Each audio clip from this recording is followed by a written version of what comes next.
Բարև ձեզ սիրելի ունկնդիրներ, ես Օֆելիա Կամավոսյանն եմ, հանրային ռադիոյի եթերում կրկին երկրորդ շնչառությունն է, 2026 թվականի առաջին հաղորդումը,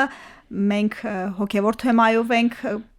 որոշել կազմակերպել, մեր հյուրը Արագածոտնի թեմայի Սաղմոսավանքի հոգևոր հովիվ Տեր Փարեն Քահանա Առաքելյանն է, բարի օր ձեզ Տեր Հայր, օրհնեցեք, շնորհակալ եմ, որ պատիվ արեցիք ինձ եւ ներկա եք հաղորդմանը, 2026 թվականի առաջին հաղորդումն է։ Աստված օրհնի, բարև ձեզ, ես եմ շնորհակալ հրավերի համար, սիրով։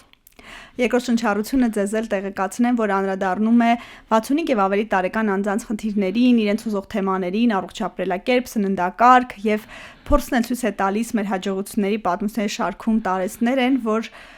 արդեն նյութականից, այսպես ասած, հագեցած, ասենք, կշտացած, դրա սին լինելը հասկացած, ավելի դեպի հոգևորն են գնում եւ կարծես ավանդույթ լինի, մենք տարեկան առնվազն մեկ անգամ նաև ունենում ենք այսպիսի զրույցներ խոսելու ավագ սերնդի կարևորության, մեր մի քիչ վերջի մասին մտածելու անհրաժեշտության մասին։ Ինչ է Աստվածաշունչն ասում ավագ սերնդի մասին տարեցների համար, եթե կարելի է այսպես ասել, ինչ կարգավորումներ կան, ինչ ուղղորդումներ կան։ Շնորհակալ եմ հարցերի համար եւ շատ կարեւոր է մեզ համար, հայ առաքելական եկեղեցու համար, ընդհանրապես քրիստոնյա աշխարհի եւ քրիստոնյա մարդու համար այս թեման շատ կարեւոր է։ Ինչ է ասում Աստվածաշունչը այս թեմայով։ Ուրեմն շատ հետաքրքիր մի բան կա։ Մենք բոլորս գիտենք տասնաբանյա պատվիրանների մասին, որ առաջին այսպես սուր, շատ կարևոր պատվիրաններ են մարդու կյանքը կազմակերպելու համար։ Առաջին պատվիրանները վերաբերում են Աստծուն, երկնքին։ Եվ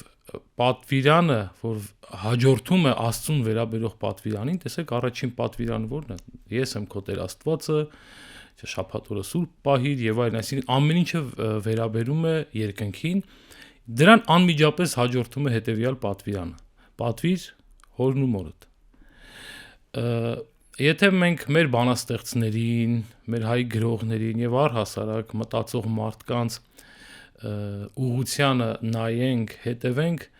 շատերը բանաստեղծորեն ասում են, որ մեր ծնողները, մեծերը, մեր պահապաններն են, նույնիսկ չափազանցնում են, երբեմն ասում են, մեր Աստվածն են երկրի վրա, ինչի համար են դա ասում, հիմք ունի, խորք ունի, որովհետև եթե Աստված մեզ ստեղծել է բոլորիս,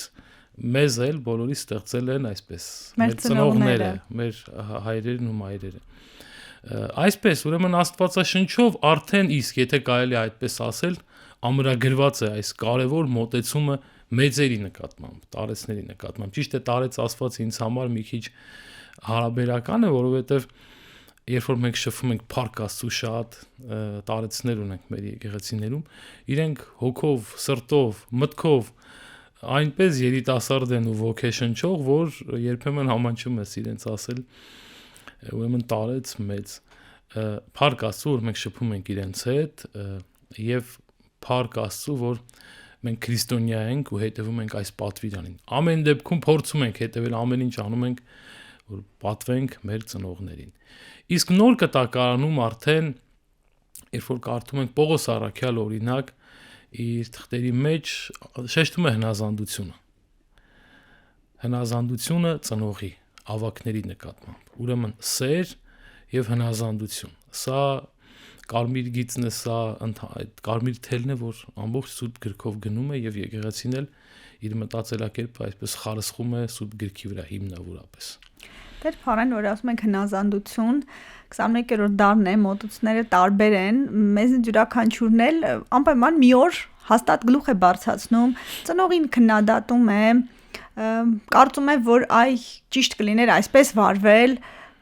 այսպես ասած հնազանդ հեզը զավակները շատ չեն, մենք ինքներս էլ ծնող ենք եւ տեսնում ենք, որ սերունդն էլ այնպես է, որ քննադատական մտածողություն ունի ու մի տեսակ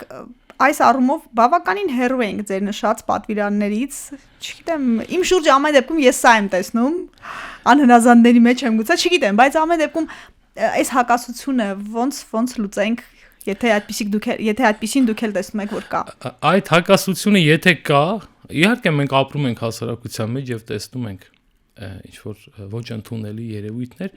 բայց այստեղ խնդիրը ըստ իս գիտեք որն է, որ մենք շատ հաճախ շփոթում ենք հնազանդություն եզրը ենթարկվել եզրի հետ։ երբևիցե Աստվածաշունչը չի ասում ենթարկվիր ծնողին։ Ընդհակառակը Պողոս առաքյալը իր թղթերից մեկի մեջ, Եփեսացիներին ուղղված նամակի մեջ, երբ որ խոսում է, որ պիտի զավակը հնազանդվի իր ծնողին, նախադասության շարունակության մեջ ասում է շատ հետաքրքիր մի բան, ասում է ծնողներ մի բարկացրեք ձեր զավակներին։ Երկրորդ մասը չեք իմացել։ Ուրեմն այստեղ Աստվածաշունչը խոսում է ներդաշնակ հարաբերության մասին, փոխադարձ հարաբերության մասին, առողջ հարաբերության մասին եւ երբևիցե որևէ ընդունելի մոտեցում, փիլիսոփայություն կլինի նամանավանդ քրիստոնեությունը երբևիցե այս քննադատական առողջ քննադատական մոտեցումը երբևիցե չի մերժել։ Բնականաբար ծնողներին պիտի դու էլ խորհուրդ տաս, դու էլ խրատ տաս, փոխադարձ պիտի լինի, դա պիտի հիմնված լինի սիրո վրա։ Քրիստոնեությունը սեր է։ Դա կա երկու ստեկ պիտի լինի։ Երկու ստեկ երբ որ լինում է ամեն ինչ, կարծեք թե նման է այր եւ կին հարաբերությանը։ Երբ որ ասում ենք կինը պիտի հնազանդ լինի, ոչ թե ենթակա, ոչ թե ստրուկ, այս հեզության խորհուրդն է, մյուս կողմից էլ տղամարդը պիտի տեր կանգնի, խնամք տանի։ Միակողմանի, երբ որ հարաբերությունը արդեն սկսվում է խարսխվել միակողմանի մոտեցման վրա, հարաբերությունը ուշ թե շուտ ավերվում է։ Շատ ճիշտ բան եք ասում։ Խնամքին անդրադառնալով ինչ որ մի պահից մեր ծնողները մեր խնամքի կարիքն են զգում ավելի խորը տարիքում, ավելի մեծահասակ ժամանակ։ Այս առումով տեսնում ենք, որ հասարակության մեջ երբեմն պատահում է, որ զավակները հրաժարվում են ծնողական պարտականությունը կատարել, երբեմն արտերկրում են օբյեկտիվ պայմաններով։ Այս մասով լուծումները որտեղ եք տեսնում։ Ամեն դեպքում մարդը պիտի ունենա այդ պարտավորությունը մինչև կյանքի վերջ իր ծնողին հասցնելու մինչև վերջը։ Շատ հետաքրքիր մոտեցում ունի մեր եկեղեցու ծիսակարգը։ Ես խոսեմ երկու ծիսակարգերի մասին։ Առաջինը պսակի խորհուրդն է, որտեղ աղոթքներից մեկի մեջ քահանան մատնանշելով պսակվող աղջկան եւ տղային ասում է թող տեսնեն իրենց որդիներին։ Այսինքն ի սկզբանե նախանշվում է, որ պիտի իրենք ունենան ընտանիք եւ այդ ընտանիքը պիտի լինի առողջ, ավանդական եւ մինչեւ խոր ծերություն պիտի ապրեն միասին։ Երկրորդ ծիսակարգը վերջին հաղորդություն տալու վերջին թոշակ է կոչվում, այդ ծիսակարգն է կարելի ասել խորհուրդ, ճիշտ է, մեր եկեղեցու 7 խորհուրդներից մեկը չէ, բայց այնտեղ սուրբ հաղորդություն է տրվում նրան, ով արդեն իր կյանքի մայրամուտին է, ուրեմն խորհուրդ է։ Այստեղ հետևյալ ցուցումն է տալիս Մաշտոց Ծիսամատյանը գիրքը, ասում է, որ մեծահասակը արդեն մահվան մահճում գտնվելիս կանչում է իր մոտ իր ընտանիքի անդամներին եւ իր օրհնությունն է տալիս, կտակն են բացում եւ այդպես ննջում է սուրբ հաղորդություն ստանալուց հետո ննջում է։ Ուրեմն եկեղեցին վաղուց ի վեր ամրագրել է այս ծնողների նկատմամբ վերաբերմունքը։ Բայց ցավոք սրտի դուք ճիշտ ասացիք, հիմա շատ պարագաներ կան մեր շրջապատում, շատերը օբյեկտիվ, սուբյեկտիվ չենք դատում, գտնվում են արտերկրում եւ մենք մեր շրջապատում տեսնում ենք, որ շատ ծնողներ միայնակ են։ Երբեմն շատ անուշ այսպես արարքներ են անում նաեւ մեր ծնողները, եղել է դեպք, որ մեզ քահանաներից պատարակից հետո անպայման հրավիրել են իրենց տուն եւ ասել են, խնդրում եմ, մեզանից տարիքով մեզ մեր տատիկ պապիկների տարիքին ասել են, խնդրում եմ այս քաղցրը կեր, խնդրում եմ այս իմ ձեռքով պատրաստած պատարը ճաշակիր, ես համարեմ, որ իմ տղան է կերել։ Եվ ուրախանում ես, եւ ավելի շատ տխրում ես։ Սա կա մեր զավակները, մեր տարեցների զավակները, ովքեր արտերկրում են գտնվում, ամեն ինչ անում են բնականաբար, նույնիսկ ուզում են, որ իրենց ծնողները գնան իրենց մոտ ապրեն, բայց չեն կարողանում, որտեղ մարդիկ այդտեղ ծնվել են, մեծացել են։ Ինձ համար մի երազանք է դա, որ ի վերջո բոլորը վերադառնան եւ այդ Ծիսամատյանի մեջ ամրագրված այդ օրհնությունը իրողություն դառնա, որ չմտածեն ինչ է անում հիմա իմ ծնողը, որտեղ քնեց, որտեղ արթնացավ եւ երկու ստեկ ծնողն էլ չմտածի, որովհետեւ կարողանան խնամք տանեն, ապրեն ուղակի իրար հետ, մեկը մյուսին խնամք տանեն։ Կան նաև ցավոք սրտի վատ երևույթներ, երբ զավակները այստեղ են եւ ծնողները նորից խնամքի կարիք ունեն, բայց այդ խնամքը չեն ստանում։ Գիտեք, անհատական է, ամեն ինչ անհատական է, եկեղեցին հիմնված է չդատելու սկզբունքի վրա։ Մենք փորձում ենք ամեն ինչ անել, առանձնակի զրույցներով, այցելություններով, ամենակարևորը մեր աղոթքով, որ այդ ամեն ինչը հարթ լինի, ճիշտ մեր Աստծու ուզածով լինի առաջին հերթին։ Հետո այդ առողջ մթնոլորտում ապրեն մեր ընտանիքները։ Տեր Փարեն, ծառայության բերումով դուք շատերին եք ճանապարհել երկինք, չգիտեմ ոնց ձևակերպեմ, մասնագիտական տերմիններ կան, ամեն դեպքում ես ոնց հավատում եմ, այդպես կասեմ, շատերին եք ճանապարհել դեպի երկինք, կյանքի վերջի րոպեներին, տարեց մարդիկ։ Ինչ են ուզում, եթե կկարողանաք ուղղակի այսպես մտովի վերլուծել կամ ինչ-որ գտնել, ինչի համար են ափսոսում, կյանքի վերջում մեզնից յուրաքանչյուրը։ Հիմնականում մարդը ես հասկացել եմ, որ բոլորը նյութականի ունայնությունն են հասկանում, եթե մինչ այդ չէին հասկացել, բայց դուք ինչ կնշեք կյանքի վերջում մարդուն ինչ է պետք։ Ես մի օրինակով կուզեմ խոսել, հետո փորձենք ընդհանրացնել։ Ես հիշում եմ, երբ որ ծառայում էի Շիրակի մարզում, Շիրակի թեմում, գյուղերից մեկում մի մարդ մահվան մահճում էր, եւ ինձ կանչեցին, ասել էր Տեր հայրին կանչեք անպայման թող գա եւ ինձ աղոթք քանի։ Գիտեին բոլորը, որ պիտի ժամեր են մնացել այդ մարդուն։ Բոլորը զարմացել էին։ Ինչու՞, որովհետեւ այդ մարդը ամբողջ կյանքում աթեիստ է եղել։ Երբ որ ես գնացի այդ մարդու մոտ, ինձ մի բան խնդրեց, Տեր հայր մերն ասենք։ Եվ ինձ հետ միասին ծայրից ծայր հայր մեր աղոթքն ասաց։ Գիտեր հայր մերը։ Բոլորը նույնիսկ զարմացել են։ Ես չգիտեմ, չեմ ուզում պատճառների մեջ խորամուխ լինել, միգուցե ինքը թաքուն քրիստոնյա էր, բայց իր արարքներով ինքը իրեն պատմում էին ամեն դեպքում, որ այդ մարդը ոչ քրիստոնյայի, այլ կյանքով է ապրել։ Եվ շատ ուրիշ դեպքեր էլ ես եթե ընդհանրացնելով ասեմ, աղոթք են ուզում։ Աստծուն են ուզում։ Մենք այս ժամանակավոր կյանքի մեջ գտնվելիս երբեմն շատ սխալի մեջ ենք, որովհետև երբեմն մեզ թվում է, թե մենք անմահ ենք։ Մենք միշտ ապրելու ենք այս աշխարհի վրա։ Դրա համար երբ որ հետևենք քրիստոնեական մտածելակերպին, քրիստոնեական մտածելակերպը մեզ սովորեցնում է, որ մեր նպատակը երկնքի արքայությունն է։ Քրիստոս իզուր չէր ասում. Ես իմ վկայությունը ճշմարիտ է, որովհետև գիտեմ որտեղից եկա եւ ուր եմ գնում։ Ուրեմն տարեցներ այս վերջին իրեն շնչին, ինչի համար են իրենք օրինակ ուզում իրեն զավակին տեսնել։ Միգուցե խռովված են, գժտված են, նույնիսկ եղել են դեպքեր, որ դուք եք լսել, բոլորս տեսել ենք, նկարն են բերել զավակի, տեսել եւ հանգիստ հանգչել է։ Շատ է պատահում, ասում են սպասեց տղան գա, սպասեց աղջիկը գա, այսինքն մահվան մահճում մարդիկ սպասում են իրենց զավակի վերադարձին, եթե օտարության մեջ է ու նոր հանգիստ։ Ինչ է դա ըստ իս հաշտությունն է, իրենք ուզում են մաքուր խղճով, մաքուր մտքով։ Դրա համար եկեղեցին մեղաներն է կարդում, որ մարդը վերջնականորեն մաքրվի, սրբվի եւ նոր իբրև մաքուր սպիտակ զգեստներով ներկայանա Աստծուն։ Ուրեմն մեր տարեցները մանավանդ մահվան մահճում գտնվողները Աստծուն են փնտրում։ Մենք երբեմն չենք հասկանում դա։ Որքան էլ որ գիտելիք ունենք, իբրև թե կարդացած ենք, շրջապատ ունենք եւ այլն, բայց Աստծուն փնտրենք մեր կենթանության օրոք, մեր յետասարդ տարիներին։ Երկու բան ասաց Հիսուս Քրիստոս։ Սկզբից ասաց երկնքի արքայությունը ի ներքս ի ձեզ է, այսինքն երկնքի արքայություն ձեր ներսում է, եւ երկնքի արքայությունը պիտի գա։ Ուրեմն այստեղից պիտի երկնքի արքայության թելի փոչից բռնենք, եթե այսպես պատկերավոր ասենք, որպեսզի գնանք դեպի Աստված, դեպի երկնքի արքայություն։ Եվ այո, մեր տարեցները, մեր ծնողները, տատիկ, պապիկները մահվան մահճում աղոթք են ուզում, եւ այդ աղոթքը վարակիչ է։ Շատ ցավալի,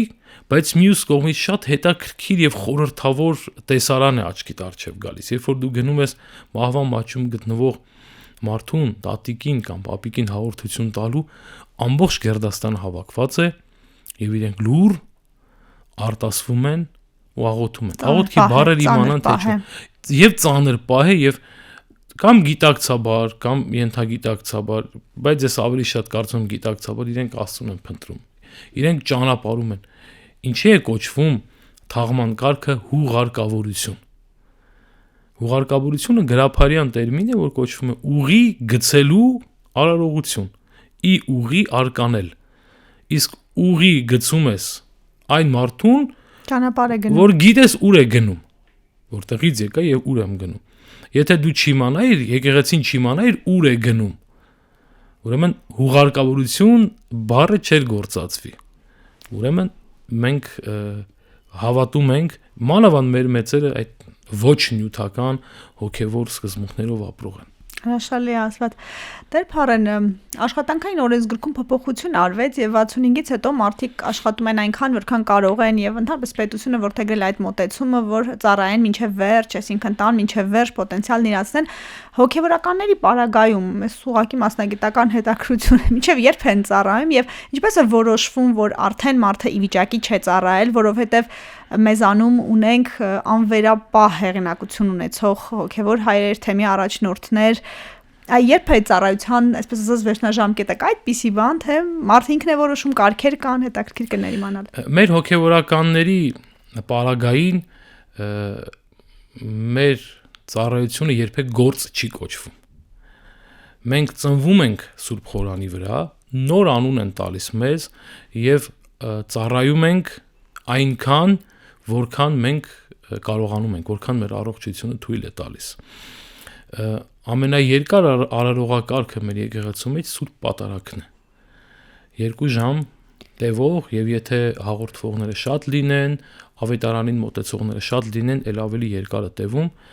Եթե դու կարողանում ես առողջականդ, ֆիզիկականդ ներում է, դու ծառայում ես մինչև քո կյանքի ավարտ։ Բայց մենք ունենք մեր թեմերում փառք Աստծո շատ քիչ, որովհետև հիմա անդրադարձ արեցի մեր հոգևորականները առողջ են, փառք Աստծո, կամ մենք Աստծով առողջ ենք ցույց տալիս մեզ, ուրեմն այն հոգևորականները եղել են դեպքեր, որ տարեց հոգևորականներ են եկել են որևէ թեմ, որտեղ որ ծառայել են, իրենց ծերությունն են վայելել։ Ես հիշում եմ, երբ որ տարեց հոգևորականները գալիս էին պատարագի, իրենք ներքևում նստում էին, ժամն էին օրհնում, այսինքն հայր մեր աղոթքի սկզբի այդ բառերն էին ասում եւ պատվով մնում էին։ Եվ հոգևորականը, մանավանդ ամուսնացյալ հոգևորականը, քահանան ինքը ունի ընտանիք։ Եվ այսպես մենք խոսում ենք խնամքից, այդ խնամքի վրա հիմնվելով նաեւ իր զավակներն են ապրում, խնամք տանում իր նկատմամբ։ Այսինքն հոգևորականի համար չկա ժամկետ, չկա որ 65 տարին լրացավ, հոգևորականը պիտի գնա թոշակի կամ 70 եւ այլն։ Հոգևորականը մինչեւ իր կյանքի ավարտը ուխտ է արել, երբվել է, որ ծառայի մինչեւ վերջ Աստծով ժողովրդին։ Հրաշալի մոդել է, որ վատ չէ լինի նաև կիրառել աշխարհիկ կյանքում, այսպես ասած։ Արդեն ասացի, որ սա 2026 թվականի առաջի հաղորդումն է։ Մեզ էլ լավ բաներ կամեցեք եւ ասացեք, որ հույս տվեք, որ եկեղեցու համար այս դժվար օրերը անպայման հանգուցալուծումները, որ կլինեն իշահ մեր ժողովրդի, իշահ հայ առաքելական եկեղեցու։ Ինչպես միշտ ասել ենք, մենք լիահույս ենք։ Եկեղեցականի սրտի մեջ վախը, հուսահատությունը տեղ չունեն։ Գիտենք, հուսահատությունը մեղք է, եւ մենք դա խնդրում ենք, փոխանցում ենք եւ ինքներս մեզ ենք միշտ համոզում։ Ես վստահ եմ, որ մեր եկեղեցին ել ավելի ուժեղացած շարունակելու իր ճանապարհը, իր ուղին է շարունակելու, որովհետեւ մեր եկեղեցին միայն մենք սևազգեստ այս անձերս չենք, հոգևորականներս չենք։ Եկեղեցին Աստծով քահանաներն են, հոգևորականներն են եւ ժողովուրդը։ Եկեղեցու կառույցի գլխին կանգնած է վեհապար հայրապետը իր ամենօրյա օրհնությամբ, իր ամենօրյա աղոթքներով։ Ես մաղթում եմ ամենակարևորը սեր, որ ատելությունը մարդկանցից ի վերջո դուրս գա։ Այո, կլինեն դեպքեր, որ դու համաձայն չես լինի դիմացինիդ հետ, եւ դա բնական է։ Ավելի լավ է այդ անհամաձայնությունը դիմացինիդ աչքերի մեջ նայելով ասես, քան այդ կրակի վրա անընդհատ յուղ լցնես, որպեսի բորբոքվի։ Աստվածաշնչի մեջ կա մի այսպիսի տող, մեր Տեր Հիսուս Քրիստոսն է ասում, եւ անօրենության շատանալուց սերը կցամաքի։ Մենք ամեն ինչ անենք, ամեն մեկս մեր տեղում այդ անօրենությունը պակասեցնենք։ Եթե ունենք խնդիր, նայենք իրար աչքերի մեջ ասենք, աղոթենք մեկս մյուսի համար։ Միայն մեզ համար չաղոթենք եւ ամեն մեկս մեր տեղում սեր տարածենք։ Միտված լինենք ոչ թե խնդիրները բարթացնելու, այլ միտված լինենք խնդիրները լուծելու։ Եվ իմանանք, որ գոյություն ունի ապաշխարության կարգ, ներողություն խնդրելու, այսպես կոչված, եթե թույլ տրվի ինձ ասել, ինստիտուտը կա, եկեղեցին ապաշխարությունը խորհուրդ է համարում։ Սխալի ցանկացած փուլում կարելի է, այո։ Ես խնդրում եմ բոլորին, ինձանից փոքրերին եւ մեծերին, մի ամանչեք ներողություն խնդրելուց, կանգ առնելուց, մի ամանչեք, եկեք չամաչենք մեր սխալները ընդունելուց եւ ամոքվելուց հետո շարժվենք դեպի առաջ։ Վստահ եմ, որ հայ առաքելական Սուրբ եկեղեցին դարերի խորքից եկել է եւ դեռ դարեր էլ պիտի գնա, որովհետեւ հայ եկեղեցին մեր Տեր Հիսուս Քրիստոսի մարմինն է, իսկ Հիսուս Քրիստոս ասում էր. Իմ վկայությունը ճշմարիտ է, որովհետև գիտեմ որտեղից եկա եւ ուր եմ գնում։ Եկեղեցին էլ գիտի որտեղից է գալիս եւ ուր է գնում։ Եվ ուր է առաջնորդում մեզ։ Շնորհակալ եմ Տեր Պարեն այս հետաքրքիր զրույցի համար։ Աստված օրհնի բոլորին։ Ակտիվ եղեք, լսեք մեզ հանրային ռադիոյի am.radio.am կայքում, դիտեք հաղորդումը, բաժանորդագրվեք Երկրորդ շնչառության YouTube-ի ալիքին, գտեք մեզ TikTok-ում, Facebook-ում, Instagram-ում, գրեք ձեզ ուզող հարցերի մասին, մենք դրանց անպայման կանդրադառնանք հաջորդիվ։ Առողջ ու երկար կյանք եմ մաղթում։